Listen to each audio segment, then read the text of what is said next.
Inšpiráciu, kam ísť na túru, dnes už nehľadáme v bedekroch, ani v turistických mapách. Kam a kedy dnes už riešime na Instagrame a na TikToku. Keď dorazíme na vrchol, už máme 10 storiek a hotovú fotku na Instagram. Turistika sa s kopcov rozšírila do digitálu. Tento trend sme využili a s popradskou kávou sme šli turistom naproti. Vytvorili sme koncept Všetky cesty vedú z Popradu. A na ich výpravy sme im pribalili turistický set pravého kávičkára. Aby si svoju obľúbenú kávu mohli vychutnať nech sú kdekoľvek, hoc i 1500 metrov nad morom. V ňom našli dizajnové smaltované hrnčeky, koťogo, varič, no a samozrejme zásobu popradskej kávy. Aby toho nebolo málo, vytvorili sme aj vlastného influencera, Jančiho. Írečitý hikefluencer odovzdal ľuďom na TikToku viac ako 12 tipov na túry, ktoré si so šálkou popradskej vychutnajú ešte lepšie ako kedykoľvek predtým.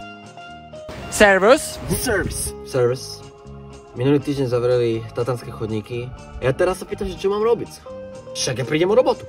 Ale nevadí, lebo aj tak tu máme stále zo pár túr, ktoré si môžeme bezpečne dopriať.